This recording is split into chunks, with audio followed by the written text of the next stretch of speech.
తాకట్లో ఉన్న బంగారాన్ని విడిపించి ఆ రోజున మార్కెట్ ధర కట్టి మిగిలిన డబ్బును మీకు అందిస్తుంది కొమ్మూరి గోల్డ్.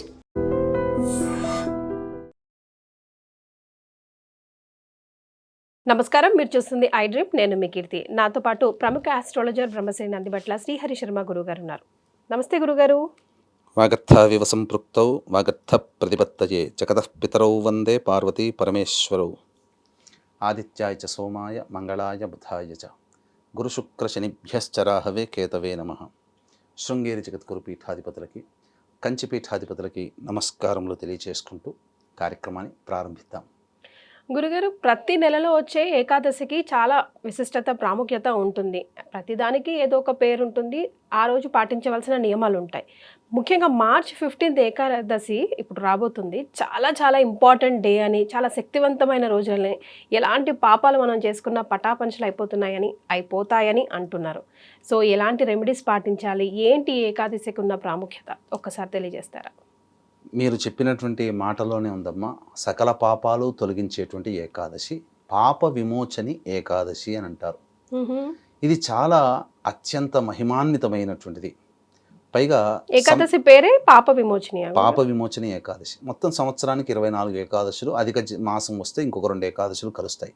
అయితే ఇక్కడ ప్రధానంగా గమనించాల్సింది ఏంటంటే, మనకు సంవత్సరంలో ఆఖరి మాసం పాల్గొన మాసం, అందున ఆఖరి మాసంలో వచ్చే ఆఖరి ఏకాదశి. ఈ తదనంతరం మళ్ళీ కొత్త ఉగాది ప్రారంభమవుతుంది, మళ్ళీ కొత్తగా ఏకాదశులు అనేటువంటివి మళ్ళీ ప్రారంభమవుతాయి. కాబట్టి ఏకాదశికి సంబంధించినటువంటి సైక్లిక్లో ఇది ఆఖరి ఏకాదశి. కాబట్టి ఇది పాప విమోచని ఏకాదశి. పేరులోనే ఉందమ్మా, సకల పాపాలని తొలగించేటువంటిది.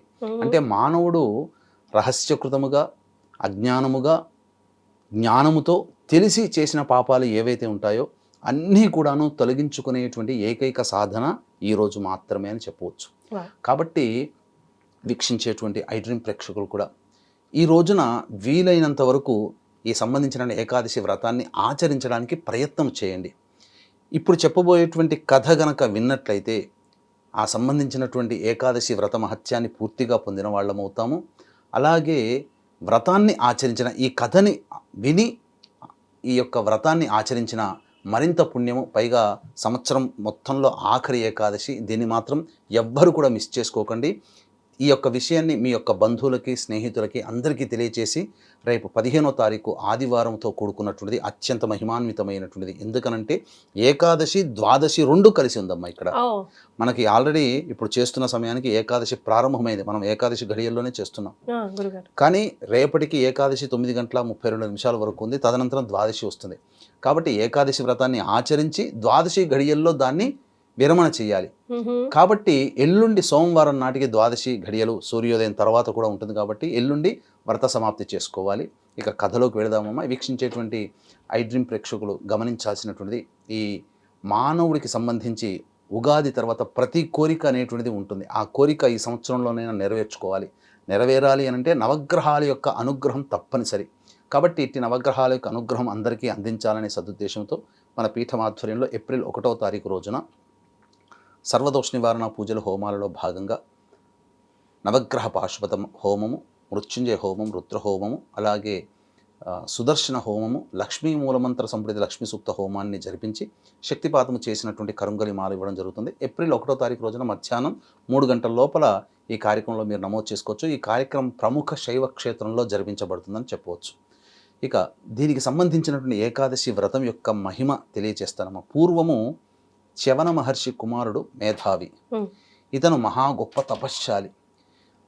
ఇతని తపస్సుకి భయపడినటువంటి ఇంద్రుడు ఎక్కడ నాకు పోటీ వస్తాడు, నా ఇంద్ర పదవిని చేజిక్కించుకోవడానికి భయపడి అనేక మంది అప్సరసల్ని పంపించడం జరిగింది.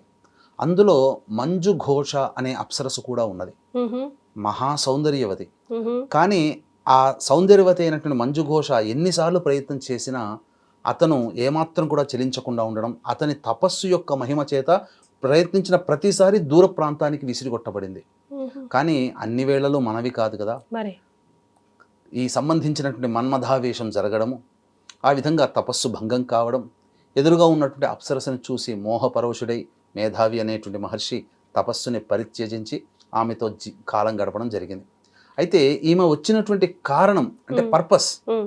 ఒకటి ఏంటి, తపస్సు భంగం చేసి వెనక్కి వెళ్ళిపోవాలి. ఉమ్. కొంతకాలానికి ఆమెకి జ్ఞానం వచ్చింది, నేను ఇక్కడ కాదు కదా ఉండాల్సింది, నా లోకానికి నేను వెళ్ళాలి కదా అని చెప్పి చెప్పా పెట్టకుండా ఆ సంబంధించినటువంటి వెళతానని చెప్పి మంకుపట్టు పట్టడంతో ఆగ్రహించినటువంటి ఆ యొక్క మేధావి మహర్షి కీకారణ్యములో మంత్రగత్తెవిగా జీవించుగాక అని చెప్పి శపిస్తాడు. అయ్యో.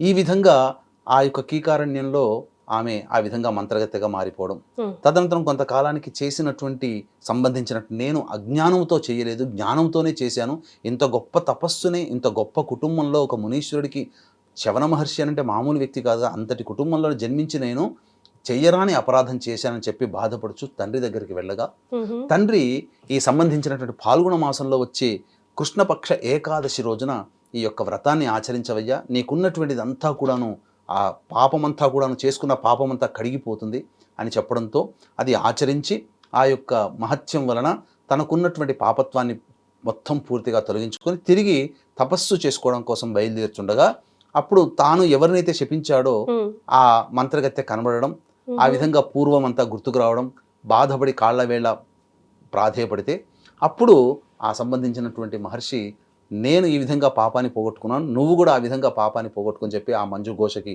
తెలియచేయడం, ఆమె కూడా ఆచరించడం, తిరిగి స్వర్గలోకానికి వెళ్ళిపోవడం. ఈ కథ వల్ల ఇరువురికి కూడాను చేసినటువంటి తెలిసి చేసిన తప్పులు ఇరువురికి కూడాను పాప విమోచనం కలిగాయి. కాబట్టి వీక్షించేటువంటి ఐడ్రీమ్ ప్రేక్షకులు ఈ యొక్క ఏకాదశి వ్రతాన్ని అందరూ కూడా వీలైతే ఆచరించండి. మనకు ఏకాదశి రోజున పచ్చి మంచినీళ్ళు కూడా ముట్టుకోకూడదండి అని అంటారు, కానీ అది పూర్వకాలంలోనమ్మా శక్తి అందరికీ ఉండేది, ఎంత తినకపోయినా 2 రోజులైనా కానీ నిగ్రహించుకొని ఉండగలిగారు. ఇప్పుడంతా కూడా అనారోగ్యగ్రస్తులు అందరికీ ఉన్నాయి, బీపీ షుగర్లు లాంటివి. కొద్దిగా పొద్దున పూట టిఫిన్ చేయండి బయటికి వెళ్ళాం కాబట్టి ఈ రోజున శరీరానికి తగ్గట్టుగా పాలు పండ్ల పదార్థాలు తిని ఉండవచ్చు, ఉడికించినవి వండిన పదార్థాలు తినకుండా ఈ విధంగా ఉండవచ్చు.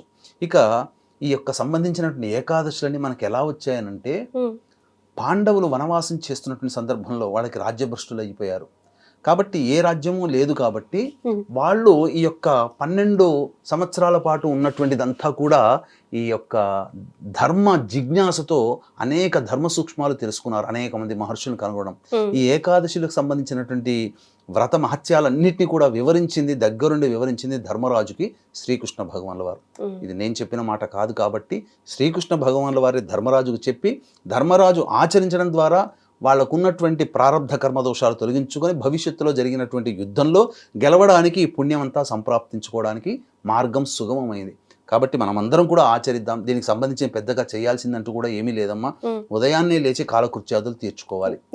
తీర్చుకొని అనగా ఉదయిస్తున్నటువంటి సమయంలో విష్ణుదేవుని చిత్రపటానికి లేదా లక్ష్మీ సమేతుడైనటువంటి విష్ణుదేవుని చిత్రపటానికి తులసి మాల వేసి ఆవు నేతితో దీపారాధన చేసి తులసి చెట్టు దగ్గరనైనా పూజా మందిరం దగ్గరనైనా విష్ణు సహస్రనామ పారాయణం చేయాలి.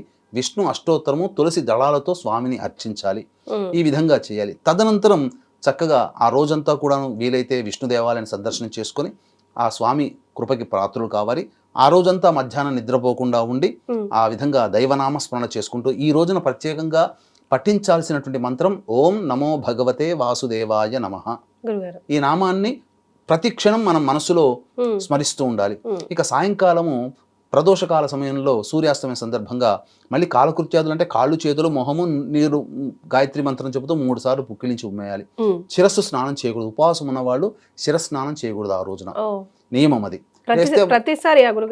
ఎప్పుడు ఉపవాసం ఉన్నా పొద్దున పూట చేసిన శిరస్నానం మళ్ళీ విరమణ చేసేంత వరకు శిరస్నానం చేయకూడదు, ఇది నియమం. ఇక తదనంతరం ఆ స్వామి దేవాలయానికి మళ్ళీ చేరుకొని అర్చనాది కార్యక్రమాలు జరిపించుకొని అక్కడ వీలైతే రావి చెట్టు కింద ఆవు నేతితో దీపారాధన చేసి తదనంతరం ఆ రావి ఆకుల్ని 11 ఆకులు తీసుకొచ్చుకొని రావాలమ్మా. వచ్చిన తర్వాత లక్ష్మీ స్థిర నివాసంగా ఉండాలి. పాపమంతా పోతేనే కదా దైవం ఇంట్లోకి ఆవహించేది.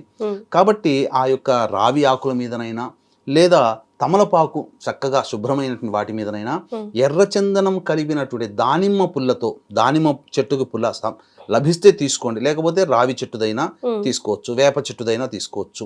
ఎర్రచందనముతో తడిపినటువంటి పుల్లని ఆ యొక్క ఆకులో ఓం నమో భగవతే వాసుదేవాయ నమః అని 11 ఆకుల మీద రాసి పూజా మందిరంలో కానీ లేకపోతే గల్లాపెట్టెలో కానీ బీరువాలో కానీ పెట్టినట్లయితే ఇక వచ్చే నూతన ఉగాది ప్రారంభమవుతుంది కాబట్టి సంవత్సరం అంతా కూడా ధనధాన్యానికి లోటు లేకుండా అష్టైశ్వర్యాలతో చక్కగా సంతోషంగా ఉంటారు. అంటే ఏదో సినిమాలో చెప్పినట్టుగా ఇంటి నిండా బంగారు రాశులు ఉండదు. మన కష్టాలకి అవసరానికి తగ్గ ధనం వస్తుంది, కుటుంబంలో ప్రశాంతత ఉంటుంది, కుటుంబ సభ్యులు ప్రేమ ఆప్యాయతలతో ఉంటారు. మనం ఏ పని మీద బయటికి వెళ్తామో సానుకూలంగా మనకు అనుకున్న విధంగా ఆ పని పూర్తవుతుంది.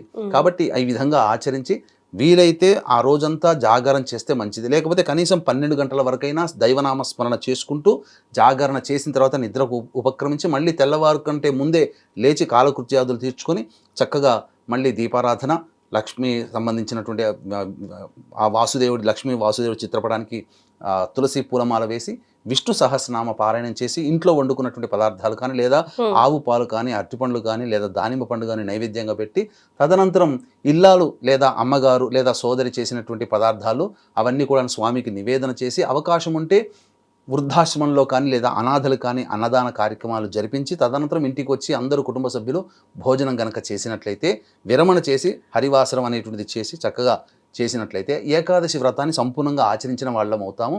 ఈ యొక్క ఏకాదశి రోజున కనీసం ఆచరించకపోయినా పర్వాలేదు, దైవనామస్మరణ చేసుకుంటూనైనా కానీ మద్యపానము, మాంసాహారము, బ్రహ్మచర్యాన్ని ఆచరిస్తూ దాంపత్య జీవనం లేకుండా ఉండి అసత్యం ఆడకుండా ఎవరిని బాధ పెట్టకుండా కనీసం ఏకాదశి రోజునైనా కానీ ఇలా ఉండగలిగినా చాలమ్మా, కొంతైనా పుణ్యం లభిస్తుంది. వ్రతం చేసిన పుణ్యం లభించకపోవచ్చు, కానీ ఈ నియమాలు కనుక పాటిస్తూ ఉన్నా ఆ దైవం యొక్క అనుగ్రహానికి పాత్రలు అవుతామని చెప్పవచ్చు. ఎస్, చాలా సంతోషం గురుగారు. ఏకాదశి అంటే ఉపవాస నియమం అనేది ఒక బ్లైండ్ గుర్తు కాదు, దాని వెనకాల చరిత్ర ఉంది, కథ ఉంది అని కథతో పాటు చెప్తే చాలా మంది రిలేట్ కూడా అవుతారు, గుర్తు పెట్టుకుంటారు, పాటిస్తారు కూడా. సో అలాంటి విషయాలు తెలియజేసినందుకు ధన్యవాదాలు. సర్వం Shri Umamaheshwara పరబ్రహ్మార్పణమస్తు. And for more videos, please subscribe to iDream. Please subscribe to iDream. Please subscribe iDream. And please subscribe to iDream. For more videos, subscribe to iDream. please like, share and subscribe to the channel. Congratulations, iDream. Subscribe to iDream. Subscribe to iDream. So subscribe to iDream Media. iDream ki iDream team andarki huge congratulations. Please subscribe iDream Media. Please subscribe to iDream. Subscribe iDream. Please subscribe to iDream. iDream అంటే నా కళల ఛానల్ను subscribe చేసుకున్న నోరు తిరుగుతలేదు, మీరైతే గంట గుర్తు కొట్టండి. For more such videos, please subscribe to iDream. Subscribe to iDream. Please subscribe to iDream. Please subscribe iDream Media. Please do subscribe to iDream. Please subscribe to iDream Media. For best entertainment and information, please subscribe iDream. And don't forget to subscribe to iDream.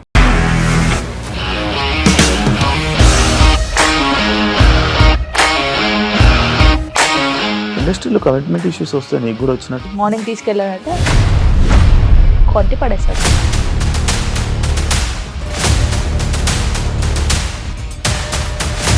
ఒక్కళ్ళు కూడా చూడలేదు ఈ cinema అని చెప్పడానికి కూడా చాలా ధైర్యం కావాలి. అది నిజం కదా, దాంట్లో ధైర్యం ఏంటి? ఇది నెక్స్ట్ డే ప్లేట్ మార్చేస్తే తప్పు కదా. As of now we are comfortable this అని నేను అనుకుంటున్నాను. రష్మిక గారిది మీది ఒకే ఊరంట కదా.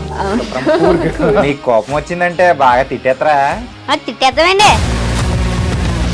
నిజంగా గేమ్ ని ఎలా చేంజ్ చేయగలిగారు? ఏపీఎస్ఎఫ్సి వాళ్ళకి 6 నెలల్లో నేను 6 లక్షలు కట్టా. బిజినెస్ చేయాలనుకుంటే it is as difficult as riding a tiger.